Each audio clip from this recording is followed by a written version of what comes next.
All right, on behalf of the Chester Historical Society, welcome this afternoon. It's always nice to get a crowd that's willing to forfeit a football game to come to this event. This is a great topic that is very near and dear to me. I've always loved studying the Native Americans. It came from my childhood when my father used to collect Native American artifacts, things he'd find around Chester. I don't think he even knew what a Pataconk was, or I don't think he knew what a Pequot was. But he loved to collect artifacts, and then I would love to look at the stuff with him. And even as a young child, I would go around and ask questions of a lot of the old-timers. So today's talk is really going to be about Chester before the white man came, before the English settled in the Connecticut River Valley. It's not about a history of the Connecticut Indians or the Wangunks and so forth. It's really just about how this beautiful town, the topography we know today, lent itself so well to the people that lived here before. Before we get started, I want to do my little, it's like having your television set. You got to put up with the Hulu ad before. So here's the little Hulu ad. We have a lot of free things that we've put together, that we have a lot of extra copies. So if you'd like to just have some fun reading, there's some great old pieces over here. Grab it, take it, and we don't have to take it back downstairs. I'd also like to mention that at the Chester Historical Society in the spring when we open, you'll see that we've kind of enhanced our exhibit on Native Americans, brought a lot of our items out of the collection, so please come on by. Admission is always free. The other thing is, this is a wonderful book called The New England Indians. It's an old Pequot Press publication. Some of you have probably seen this. You can't buy it anymore, but most libraries have it. It just gives a wealth of information, and I've included like a lot of the stuff on this presentation today. The other thing is this great little book. Edward C. Hungerford wrote this book 1870s, 1890s in there. He was a Chester person, and this is specifically about the Wangunks. It's a great little book, and there's only one copy of it in existence. It's in the archives of the Chester Historical Society, and a number of years ago they reproduced this. We sell it for we make no profit, it's like $5 I think, in the back, but if you're interested, it's really a great read. It was intended for children, so it's really well written and authoritative. Let's dive right in. First of all, in the Flo Grizz, where's the Florence Griswold Museum is having a Sandy Florence Griswold. You want to make a plug for them at all? Tell us what they're doing again. They have two exhibits about Native Americans right now. It goes through February 9th. Okay, through February 9th, Flo Grizz. Great. Thank you so much. Here we go. Let's start. First of all, when you look at Native American history for Connecticut, it's broken into 4 periods. I won't talk about each period, but we pretty much are going to focus on what's known as the ceramic woodland period, which really dates from about 300 AD up to 1676, King Philip's War. At that point, these ceramic woodland Indians really marked a transition for the Native Americans, because what they did is they started to use ceramic pottery for cooking, and they started to rely very heavily on corn. Corn really influenced their diet tremendously. Not the corn we think of today that you buy in the grocery store, more like that Indian corn you might decorate your house with. They didn't eat it off the cob like we think of. But we'll talk more about that. But that corn and that ceramic really changed everything. The Dutch arrived in the 1620s. When the Dutch came into the Connecticut River, they brought with them diseases. By 1635, when the English first came, by 1635, when the English first arrived in this area, these are really the groups you would have seen. This is an old map put out by the colonial dames of the American Revolution. Probably not as accurate. The English always liked to divide everything up nice and neat with boundary, and the Native Americans didn't think that way. But in this particular case, you can see right here in the center the Wangunks. Below that, you see the Hammonacids and so forth, which we'll talk a little bit about each one of these. So our group is right in the middle. This group of Wangunks extended all the way to East Hampton, Portland, Middletown. Chester, though, was the very southernmost point for them. But when the English arrived, like I said, everything changed. Because with the Dutch having brought those diseases, the Native Americans in the River Valley were decimated, absolutely decimated. As a matter of fact, there's a great tale, which I won't tell you about. You can look it up on Lake Pataconk with the Wangungs, in which this plague had swept through so badly that they felt they had to make a sacrifice to their god in order to to stop that threat. I think it's more a nice little legend than reality, but there's definitely some truth to it with that coming on. When the English arrived, immediately Fort Saybrook was established. The Dutch had been there already with a tiny little fort, but this is a great rendition of that 1635 fort. As far as we know, these Native Americans in the river valley were somewhat friendly with the English. Not the Pequots, though. The Pequots across the river were the major threat. Interestingly enough, the Pequots had not been very decimated by those diseases, mainly because the Pequots didn't want to trade with the losing my mind here, with the English. So they with the Dutch, I'm sorry. So they kind of kept to themselves. And that's one of the reasons why. But if you were the English coming here in 1635, what you would have found in our area, in this river valley, right where we are, but we'll focus on our area, would have been 4 settlements, okay, of Native Americans. And I'm going to go into each one of these little by little, but we would have seen over where we know Westbrook today, a group of Nahantics or Hamanasids, probably more likely Hamanasids, because Obed, the chief of these of this group, had been the son of a Hamanassid chief. The Nahantics, which were in 2 spots in Saybrook, Old Saybrook or Saybrook, and then we have the Wangungs for us. You know, a lot of people don't realize when you think of Saybrook, you're talking the original area, you're talking Westbrook, Old Saybrook, Essex, Chesapeake River, and Essex. The Limes were a part of that at one point, but they broke off. But those areas in particular. Let's start with Westbrook, just very briefly. We're not going to go into depth, but I think it helps to give us context. In Westbrook, I did this little map here. You can see all these numbers because it's the only map I could find today with, it's one of those advertising maps you have.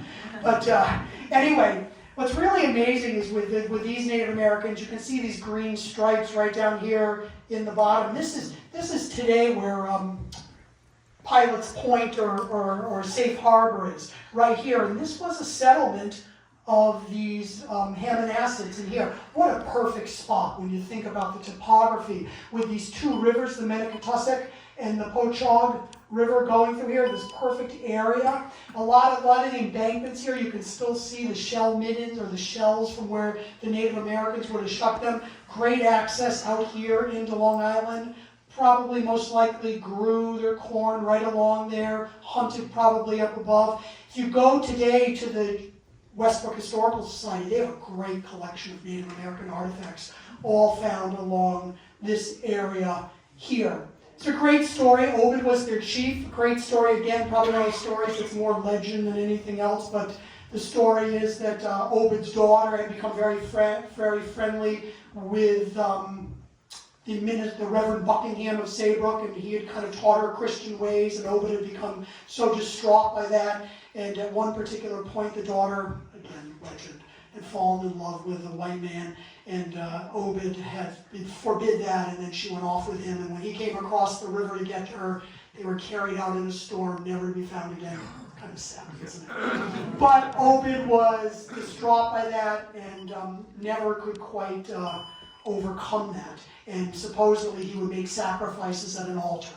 Today, if you go to Saybrook, and you drive, the transfer station is across the way is Obed Heights. That is where that large rock where he would make the sacrifices, supposedly looking for his daughter to come back again. This is also known as Obed's Hammock, this area in here. Hammock, I think, is a word that gets lost. I think we often think of a hammock you lie in. I personally think it's an old English derivation of home make, where Obed made his home in this particular area. These Native Americans, believe it or not, were there all the way until the American Revolution. Obviously not living like the English would have seen them in 1635, but they did still hold on to that particular area. Then we go to this place. This is today another area of Native Americans, and you all know this because, though we don't think about it, is this were Nahantics. And if you've ever gone to McDonald's or the high school and you look across the street, what's there? Indian Town, and that's what it was. Indian Town, a large Nahantic area there. You can imagine in this particular area the fishing and so forth and the hunting up here in the north I put.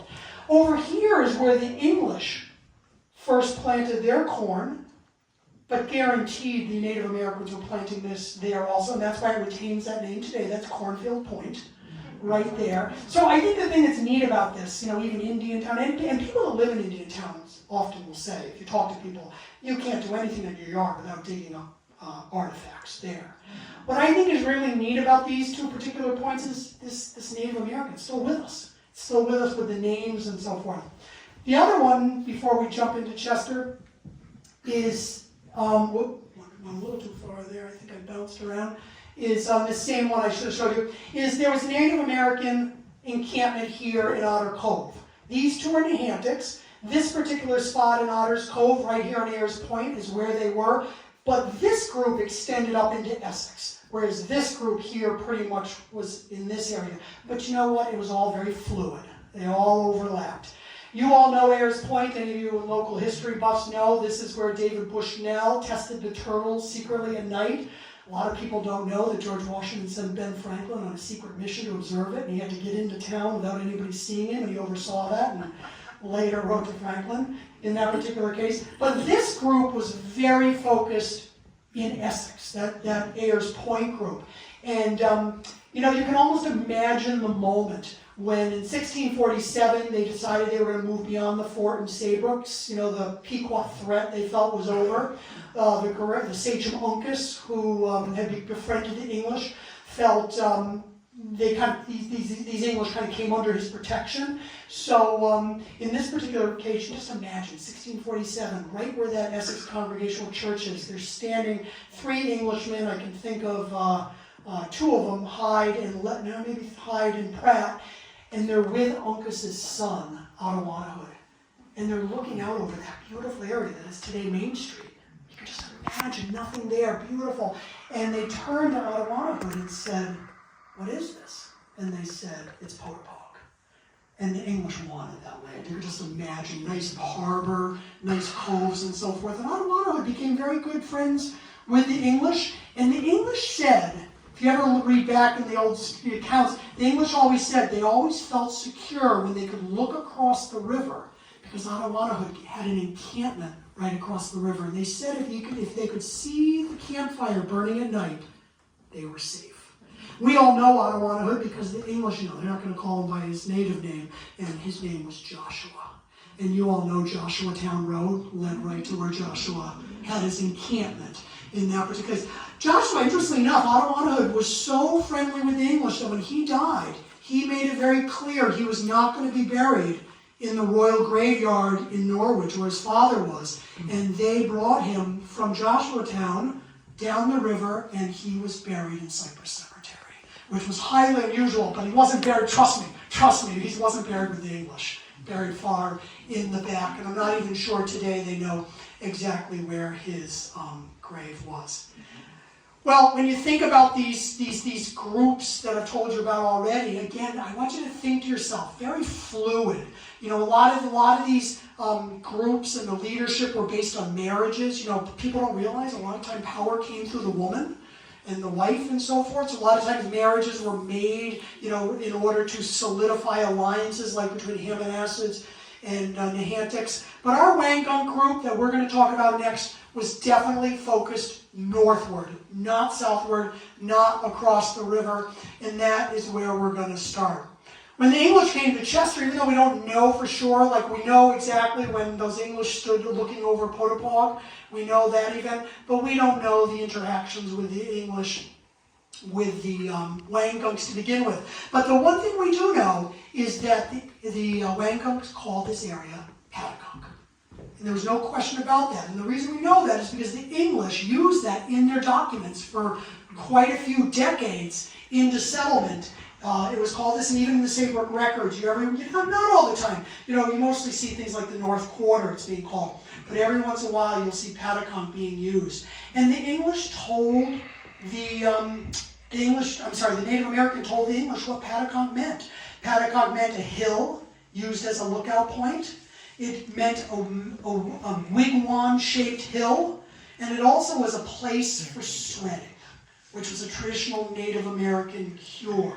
When you look at this picture, which you saw in the beginning, it's a great image. I love this picture, and some of you may recognize it, may not, but this is taken from where Gillette's Castle would be today, looking across the river. And so this is the Chester where the ferry would be. And here, you can, if you just imagine without those trees, look at that beautiful flat hill right there, and that's Pataconk. And that right there is where the Native Americans had their base of operation. This group of the Wangunks. Isn't that a great image? It really is. I love that one. And I didn't know that picture even existed, I think, until Diane showed me at one point. I think all of these, as we talk, we'll get more into this as we go on. I think for the Wangunks, all three of those definitions really are what all meant one main thing, this hill in particular. Well, if we look at the evidence that comes out of the ground, we look at the historical records of the English, we don't see a lot of Native Americans in those records for our Wangunks as you do for other things, but you do end up, when you put a little bit of historical record together with the artifacts that are found, you can really start to piece together the history of these Wangunks here in Chester and what they have. So let's step back in time. When the English came, the leader of the Wangunks was a chief by the name of Sowheag. Again, we see his name in the records. We know nothing about him. Not very often in the records, but we do see him. Native Americans couldn't write, so they often would make a little symbol, and then the English would put the name underneath. A lot of these names we don't even know. The English spelled phonetically. Pataconk, it's spelled 3 or 4 different ways. So we think his name was Sowheag. Let's go back to the beginning. We talked about this idea of crops and corn and so forth, because I think for Chester, it tells us a lot. The English constantly talked about when they would walk out into the woods, they would just come across a patch and they'd see some corn growing there or something like that.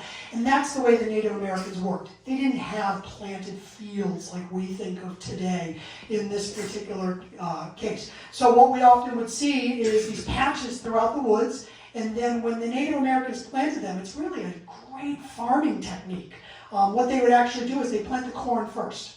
When would they plant it? They would always plant it when the oak tree's leaves, they used to say, were about the size of a mouse's ear. And that's when they would plant the corn. And they would plant it in these mounds. Like we think of the mounds you plant your squash in, they planted the corn in these mounds. They would put fish, or they would go down, we know they used to catch horseshoe crabs and chop them up and put them in there for fertilizer in that mound, plant the corn. Then when the corn started growing up, they would plant beans and squash. And the beans and squash would go up the corn. And they used to call that the Three Sisters when they would plant these. So it's kind of neat. Now, why do we know this was so important? Because of the artifacts we found. We've these incredible mortars and pestles that are so common. And you're going to get to see some of these at the end in a little while with beautiful ones. In the Historical Society, we have 3 of these in particular, and these 2, and this is again a nice little grinding piece. We have this one here. This is one that my dad found right here that's now belongs to Chester. And I have to tell you, when you hold these in your hand, you can just feel the way they work. They're really excellent. They're heavy. You can see the rounded edges there for grinding, but they also think of them like a rolling pin for breaking those nuts and so forth. The corn they use, you have to remember, think of that Indian corn like we think of. And what they would do is they would take that stuff, they'd grind it up, they'd leach the colors out of it. So when you were done, you really were left with a mush. And that's what they did. Corn cakes, all kinds of different corn mush, cornmeal, and succotash. They just made all kinds. It was really such a staple crop for them. This is a great piece right here that a good friend of mine, as a matter of fact, I was just talking to him today. Most of you don't even remember this person. Was a guy named David Burr. He was Dr. Burr's son. And I was talking to David today, he lives outside of Boston, about this talk, because he heard about it, and he says, I'm going to send you some pictures. So he very quickly snapped it. You can see on a blanket or something. But this was, just to give you the extent of this, this is a same, pestle, but this one here was found right on School Lane behind his, if you remember, Dr. Burr had the office on School Lane, and that was where that was from. That's where you can find this stuff just about anywhere these Native Americans were in this particular place. The one on the left there that my dad found was found at my grandparents' house right down on the, the Middlesex Yacht Club is 2 houses up from there is where my mom grew up, and that used to just find this stuff everywhere. It's really kind of great. I think what's important about that is I think we used to find this stuff, like in my dad's day, you'd find this stuff and it was treasure. I think today we use it more to help us to better understand these people, to help us to understand their way of life. I also will tell you, quite often where you find the stuff tells you a lot too, because you kind of start to understand where they were located. Let's talk about fishing, because again, this is another neat thing. Oh, let me tell you also, Native American, before I go on to this, beans and squash and pumpkins and berries and maple syrup and wild oats and wild rice. All these things that we think of today are very Native American. They're not European. Fishing is a great way of understanding Native Americans because they were ingenious. Yes, they fished with, we think of, fishing hooks, fishing weights. John Winthrop Jr. talked about coming along Long Island Sound and seeing Native American canoes with like the side riggers with like dozens of Native Americans in there, and they'd be fishing. We know off of Nantucket they fished, caught the whale, the small whales and so forth. So they were really going for the big stuff out there, but more locally they were fishing with little bow and arrows or little nets. But the fish ware was ingenious. It really was. And in this particular case, this was meant, one, you could see the fish would get in there and they'd kind of be trapped. But what's really most interesting is for our area in south, this was meant for tidal. So what happens was the fish would get inside there and the tide would go down and they'd kind of get trapped, and the Native Americans literally would just go in there and snatch them up or net them in the nets that they would make. It was really ingenious. Now this was an interesting thing, and there's been evidence of these, but about 20 years ago when I was teaching, a student came in one time and said, my dad has found one of these. I was kind of amazed, and I'm going to share that with you. And this came from a guy named Tim Wiesel, with the sound school at the time. I think he still lives in Essex. I haven't had his daughter in school since a long time, 2008 and so forth. And I'm going to run you through. These slides came from Tim, but they're really remarkable. Tim had always heard with the sound school, a lot of old timers in Old Saybrook used to always tell him about this fishware that was on South Cove. And he was kind of fascinated. He thought it was a lot of lore, but then he was on a mission to find this because too many of the old timers were mentioning it. So he went out and looked for this, and there you look my terrible little picture there of South Cove.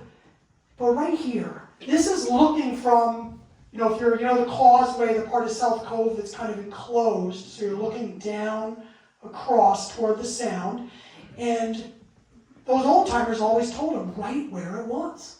So Tim went out there with some of those students from the sound school at low tide, and they started looking around where they said it was, and by God, they found it. It was really amazing. You can imagine, the Native American had not been in South Cove since 1635 when the English came in and booted them right out of there.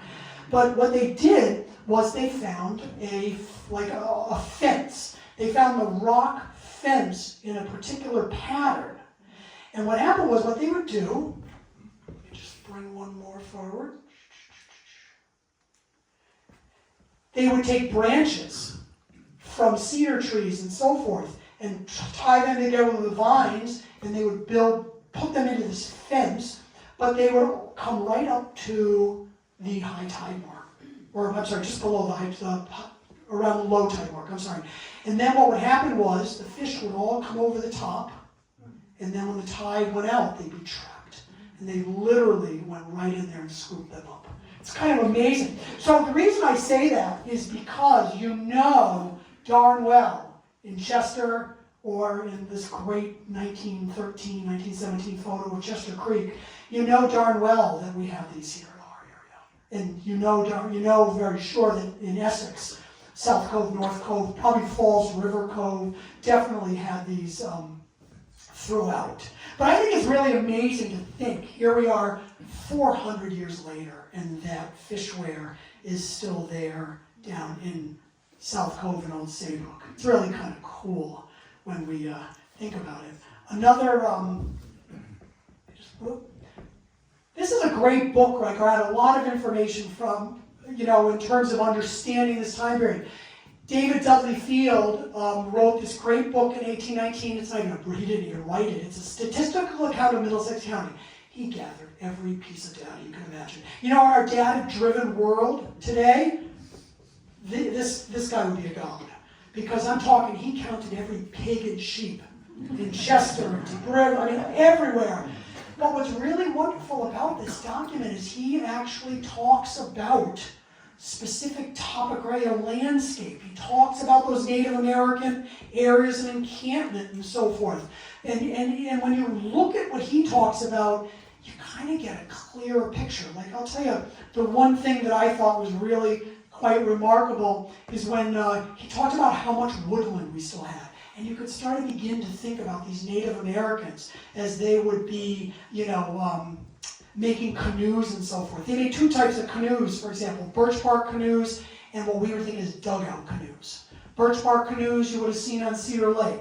The dugout canoes out of large logs would have been more for the Connecticut River and so forth. And these axes, these Native American tool that we see all over the place. You're going to see in a little while later a dozen of these axes. Our collection at the Historical Society also has some of these axes for felling the trees. These two came from David Burr, who just sent these today, these axes, and these were from down at Parker's Point, which you'll tell will mean a lot more when I tell you a little bit more about that area as we go on. And you can see the way that they would not take these trees down, and then they would actually hollow them out. They'd actually set them on fire. Let it out, scrape the charcoal, set it on fire again, scrape the charcoal, this long period until they could build this finely crafted canoe. We actually, in the Chester Historical Society, again, another thing my dad found, which I didn't take a picture of, I should have. It's this incredible gouge, like it looks like a hatchet, but it's not. It has a curve to it, and you hold it in your hand like this, and it is meant for scraping by hand. And you can look at this. When you see it's in our glass case, you look at it, you can actually see the way it worked those canoes like that. And it makes sense because that particular gouge was found right in the asparagus patch down at my mother's house as a kid, and that would have been a perfect spot right by the river for making these canoes to go out. So again, I think the beauty the thing I always used to impress upon my students is, why were the Wangunks or the Nahantics here in Old Saybrook and Essex and Chester? Because they loved the Connecticut River as much as we love the Connecticut River. The Connecticut River really gave them life, and we can see that. Hunting, again, I wanted to throw in a little something. We don't know a lot about hunting, but they were pretty ingenious. I love this picture of Cedar Lake, which we're going to talk a little bit about in a moment. But hunting, again, traditional bow and arrow, which again we'll get to see some of these in a little while. We have a nice collection of these in the Historical Society. Ingenious methods for catching, different game, as you can see. I love that bear one. It's really quite creative in that particular case. Ooh, the light just went in there. Town's not going to be happy about that. But anyway, and this is, again, I can't say that they did this in Chester, but I think it gives you a sense of the skill of these Native Americans in hunting, and in some cases even the engineering skill to develop this. But again, I think the thing with the Native Americans is they never killed for sport. They really did. They killed what they needed, and they believed, as you probably know, that all of these animals and trees and everything had a spirit too. And if they abused those, if they killed for sport, it wasn't going to look. The gods and the spirits would not look kindly upon them. Let's talk about villages, because this is where Chester comes in. A little bit more, drill down a little bit deeper into Chester. This is a traditional Native American village. And we think of Westbrook or Old Saybrook or Essex, we see these. I don't remember 30 or 40 years ago, they were doing a dig behind the Connecticut River Museum, and my good friend Brenda here could probably tell us more about this, but when they were working on this dig, looking for where the Connecticut River originally, the edge of it was, they ended up coming across this pier from back in the 1600s, Lay's Wharf. But at one point they asked the people that lived in the house right behind it, which is today owned by the Connecticut River Museum, if they could do a little bit of a dig in the front lawn. I guess the people said, yeah, as long as you don't dig my yard up completely. And you can imagine this. Before the English were there, Pataconk, Essex, just looking out of the river, and what did they find? They found evidence of a wigwam. They found the post holes of this rounded wigwam. They found a little hearth right there. And how perfect. You think they're down there at Ayers Point, they're coming up here fishing and so forth. So this is what it would have looked like. Well, Chester had the same. Chester had a number of these small encampments, but, and we can see the wigwam, how they built these and the skill. These were portable. And I'll tell you why. You would sit there and, in the summer, you'd come down over by the Connecticut River and you set your wigwam up, you'd stay there for the summer, and in the winter, the wigwam, you'd literally pull those posts out and back out to Cedar Lake. You would go out to the west end of town. So these are, think of almost like the RV of our day. They were so portable and so forth. There were always two entrances, always a hole at the top for the smoke to come out, and so forth. In the winter, the sides would be covered with deer and bear skin over the bark. In the summer, it would be just nice bark that you could lift the sides up and let the breeze in. We also had longhouses. These were more communal living, but also a place to gather. And we know these longhouses were right here in Chester also, especially up on Pataconk. But Chester is unique. Chester is unique compared to those other settlements I talk about because Chester had a palisado fort. And they had a palisado fort right on that flat hill at the top. And you could just imagine what it must have been like. And actually, let me just find this right here. I wanted to read this one little piece from you. It talks about that, where is it? Robert Hungerford, who was born in 1777 and a nephew of Jonathan Warner, recalled as a young boy around 1785, he would visit Fort Hill, then owned by his uncle, and play amongst the remains of the fort. I mean, it's really amazing when you think about it. As in the time of right after the American Revolution, he's up there playing around in that old fort. It's kind of neat when we think about that at this particular point. And it's really around that fort that we see so much activity. Probably within that Fort Hill would have been where you would have had warriors and so forth, individuals who were more in charge of protection. We know this because there was Pequots right across the river, pitched battles, that they had to always worry about. But this Palisado Fort, in this particular case, this is the same fort, if you know anything about the Pequot Wars, 1637, when John Mason led his men from Saybrook and Hartford over and destroyed the Pequots. Terrible moment in our history. But how did they know? How did the Pequots know that the attack was underway? Because when the Pequots would go to bed at night, they would fill this area with brush so that you'd have to really work at it. But they also had dogs inside.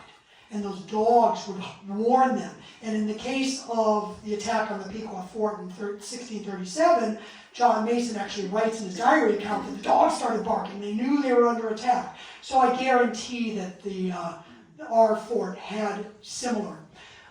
Based on the evidence, though, that we find from the artifacts that are found around Chester, there's no question that these Native Americans lived all in this area, going right up the river, right up to where, we would think of East Haddam Bridge today. There's no question they were in the area of the Chester Fairgrounds, Castle View, and so forth. As a matter of fact, when I was a kid, I don't remember how long ago it was, I used to talk to two people that some of you may remember. One was Elwood Myers, and you all know Elwood. But the other one, he would tell me, Elwood having lived down there by Parker's Point when he was younger, he knew a lot about that, Native Americans. But the one I used to like to talk to, and if you remember Eldon Kirtland, and that's really going back.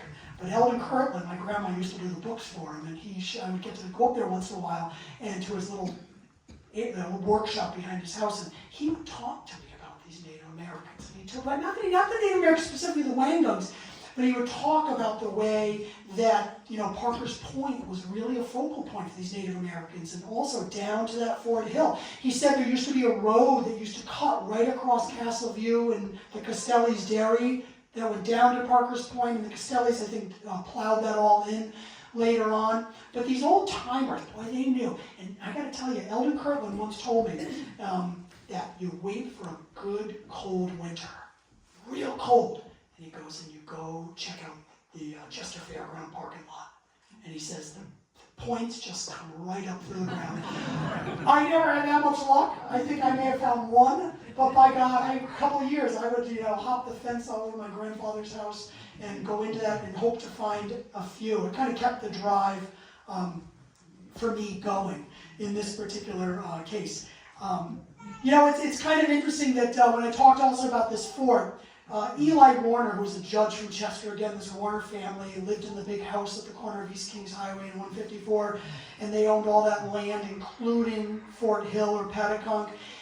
Judge Warner talks about, at one point, they were putting in the road or improving the road that went down to the Chester Ferry today, and when they came across it, they started digging, they found skeletons in there. And it's kind of neat, well, not neat, they found skeletons, but kind of neat because what it tells us is pitched battles. And these were not skeletons buried in like a traditional Native American way. These were skeletons that were kind of in the ground, looked as if they'd been in a battle, and so forth. It makes all the sense in the world. Probably there had been a Pequot attack across the river at one particular point. Now, for me, that always kind of resonated because when you think of that hill, and what we're talking about is when the road was coming in, you're talking right along this road here. So it makes a lot of sense, the battles that might have taken place. And I think the next slide, is it the next slide? These are two artifacts that I have. I can't give these to the society yet because, but these were found right in that area. And these are tomahawks. And it's just absolutely, this is great because it's so, I put the pencil there so you kind of get a little image. But when you think of this soapstone one out of Portland, there's no blade on it. This is meant to just clobber someone in the head and crack that skull. But this one is remarkable. When I look at these two, they're beautiful. You can't tell me this one didn't belong to someone important because it's beautiful with the flex. It's heavy.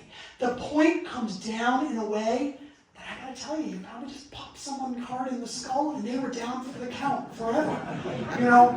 But I think what's really great when you look at this is you put Judge Warner's account of what was found in the ground, you put in the fort at the top, you put in these, and we can corroborate that there probably was many pitched battles right along that particular area. This is another great little piece that David found, that David Burr found that I wanted to show you, that was found right at Parker's Point. And at first glance, you'd think it's some sort of a little tool maybe for starting a fire, but it's not heavy enough. If you're going to rub the wood to start a fire, it has to be a little heavier. This is actually a little paint pot. So you kind of, and you kind of put the paint on, and you're going to see some great ones of this in a moment. This is a pretty rare find.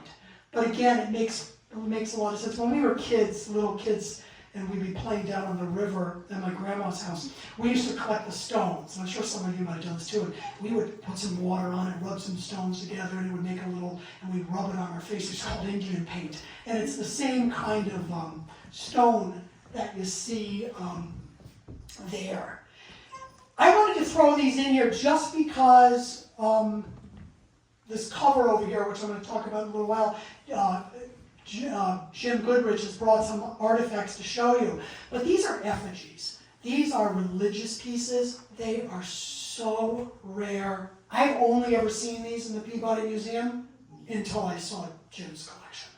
So you're going to get to see a couple effigies that are just remarkable. Again, and usually this had something to do with, the final journey and so forth, and this idea of the spirit world.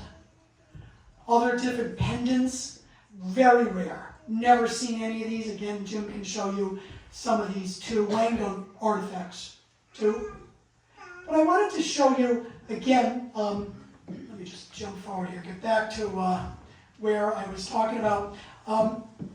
Chester, again, was unique. All of these groups, whether they be down at, Westbrook, Old Saybrook, Essex, along the river, but they didn't stay along the river in the winter. It was too cold. The breeze coming in, they would stay, but they usually would go inland. If you ever look at old maps of Old Saybrook, real old maps, and you can actually write down where Indiantown is. If you look up on the hill, which would be Ingham Hill from Saybrook, if you're on the very top of Indian Hill, the dead ends up there, old maps will call that Pequot Swamp. Now, not that there were Pequots being there, but the English called them all Pequots. And I think in that particular case, it tells you probably at one time that most likely was a winter encampment. Now, for us, the reason for that is because in Chester, it was too cold to be by the river. I'm sure some of them stayed there, but they would come out here to Cedar Lake. And we know they did. And we know for a couple of reasons. Number one, the English talked about it. The other reason we know that they came out here was because of the path they took. Route 148 was put in, I'm thinking 1819, right in there, right during that time period. How did they get out here? They went up over this path, which is, what we today call Wig Hill. It didn't come out here, the little bridge we know today, the wooden bridge. This road, even 100 years ago, came out right near the Price's yellow house. When you look in the old records, it's not Wig Hill, it's Wigwam Hill Road. So it came out right where they lived. And right where the Prices lived in the yellow house, that's where their encampment was. Great over Cedar Lake, but not in direct. The wind coming off that lake wouldn't have hit them directly. It would have been the perfect spot for this winter encampment. I'm sure in the summer, many of them stayed out there because of the hunting and so forth in that particular area.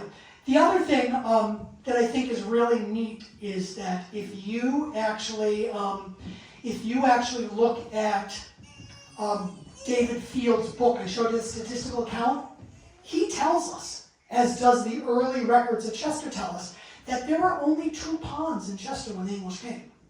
There was Shipman's Pond, which is today Waterhouse Pond, which is way up with the water company. There's one pond there, and there was Cedar Lake. But David Field tells us, as does the records, that Cedar Lake was formed, that when the English came here, there was an enormous beaver dam here that was so large the English could put their wagons right over the top. So my hunch is, if you dug down under that road, right kind of where the stream goes underneath, you probably would find remnants of that old dam. They used to do that too.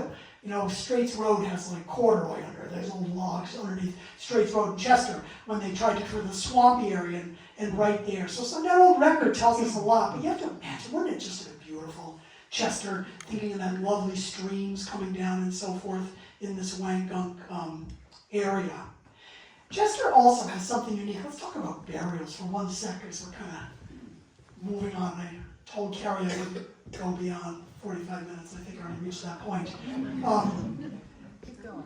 Native Americans didn't have burials like we think of in this Christian burial grounds, but I will tell you, as long as when the English came, they wouldn't allow the Native Americans to bury like they had been. Native Americans buried where the person was happiest. And why? Because when they died, their spirits stayed here. Their spirits stayed to help them. You often think of Native Americans going into battle. They often call on their ancestors to go into battle with them, to give them help. And the same thing would happen here. So Native Americans would bury, like if it was a woman, they might be buried close by the village so that they could always keep an eye on their family. If it was a hunter, it might be buried, someplace out in the woods where they were happiest. My mom, who I wish she'd come tonight, she would have told you about some of this, but my mom talked about during the war when she was a little girl and they would come up here in the summer on the house on the river. They were putting in a potato garden one time because they had to grow so much during the war because they couldn't buy it. And they were putting it right on the south side of the house. And they were digging in there. All of a sudden, up comes a skull. And my grandmother knew it wasn't, a recent anybody that had been murdered quickly. So they just put that back, and the garden went somewhere else. in that particular case. I think this is exactly, David Field talks about how in Essex along North Main Street, 1819, they were digging up burials, which makes a lot of sense. It's close to the, what we would know as Falls River Cove and so forth. But I think these burials probably are all along the river, all along from Fort Hill going northward in this particular case. And for these Native Americans, you have to imagine, they believed, that in death, they wanted to be able to, I don't want to say participate, but still be a part of what was going on today. The other thing with Native Americans is healing practices.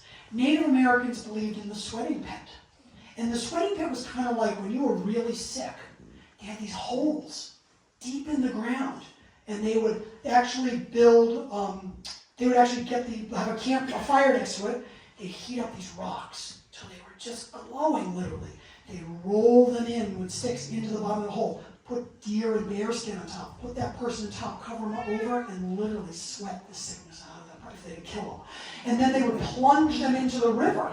So these sweating pits, when they talked about Pataconk, and they talked about the fact that the Native Americans called that also sweating pit. It makes sense because they were up there. Those sweating pits don't exist anymore, but I will tell you, I've seen a sweating pit in Chester, and it's kind of cool. As a matter of fact, the Nolenbergs, if you remember Mary Nolenberg and Bernard Nolenberg, they were friends with my grandparents, and because they lived close to one another. And I remember my grandmother telling me that there was a sweating pit in the Nolenbergs' front yard. Well, I didn't believe it. I had to see it with my eyes. So I remember at Mary Nolenberg's 80th birthday, I was there, 80th birthday party. I don't remember, it must have been 1984, 85. It was when I was in college. I was home for the summer. And they had a birthday party for us. So, when the party was kind of winding down, I said to I called her Mrs. Nolenberg. When I saw Mrs. Nolenberg, I was like, can you show me the sweating pit? And she's like, oh, sure. You just walk out. It's right there in the front. She goes, Noli, her husband Bernard, he had filled it in with sand and nothing grows there.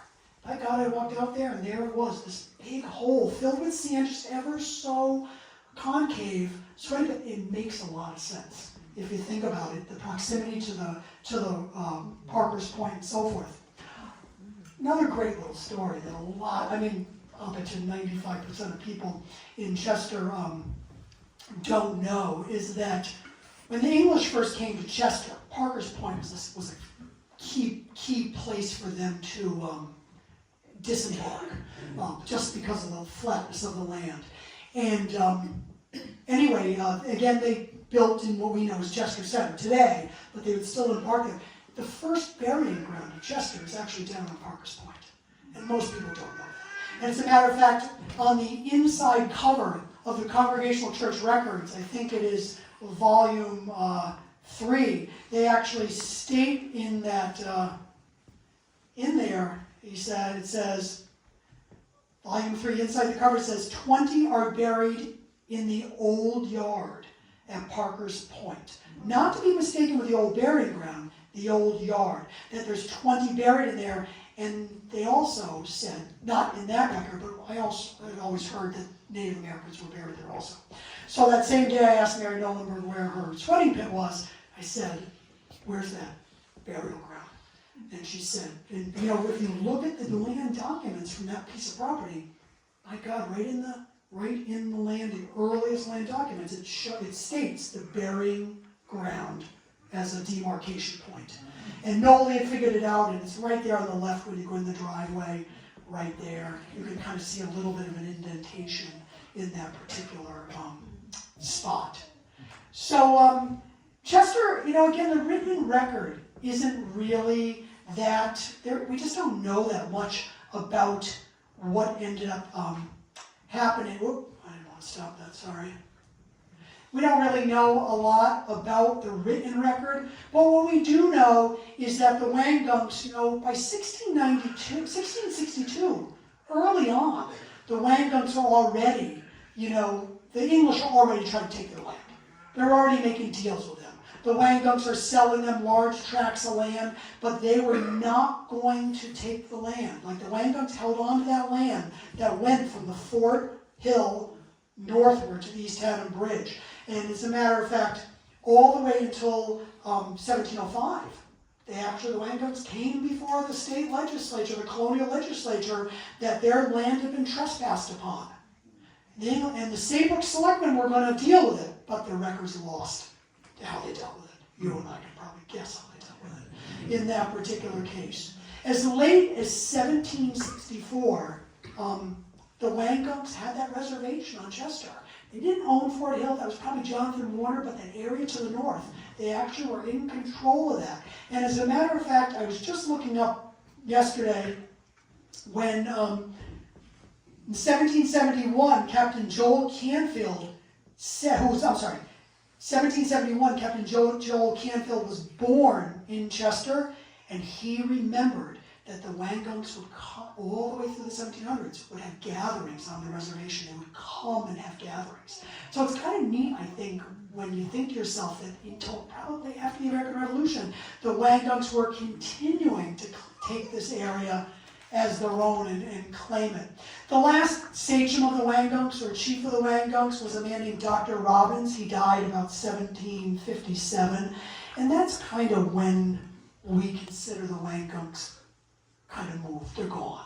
They really are. The Wangunks probably were living just like the other people were. As a matter of fact, the last families to live, the Wangunk families, the Walkie family lived out on Pine Ledge, the Sobuk family lived up on Goose Hill, so they were living amongst English, probably just living like everybody else was, probably trying to hold on to their identity. There are Wangunks buried in the old burying ground. They wouldn't allow them to be buried by themselves, so there's a handful of them in, I think it's the northwest corner. Rob could probably tell you better on that one, where it is, but there are some buried there without stones, just little pieces of field stone in that particular case. The last Native American to die, and he does have a grave, he died in the 1800s, was Chester Brooks. He died in 1885. He's buried in the old burying ground. They say they buried him with his gun, which I believe that. So anyway, our talk kind of comes to an end because I have something even better you're going to enjoy. But I do want to share one thing with you, and we'll kind of end it there, is that there was a great chief named Chief Seattle, from where Seattle, Washington is today. And in 1851, long after our talk, but I just want to read this one piece to you, he was, they were taking all his land away. And he knew that the time had come, that they could fight no more. And he actually even says, you know, like as the wind sweeps across the plains, we too shall be gone. And he said in a great speech, and I'm just going to read you these couple lines, because I think it always reminded me of our Wangunk Indians here, that when you just look around, they're still with us. And he said, "And when the last red man shall have perished, and the memory of my tribe shall have become a myth amongst the white men, these shores will swarm with the invisible dead of my tribe. And when your children's children think themselves alone in the field, the store, the shop, upon the highway, or in the silence of the pathless woods, they will not be alone. In all the earth there is no place dedicated to solitude.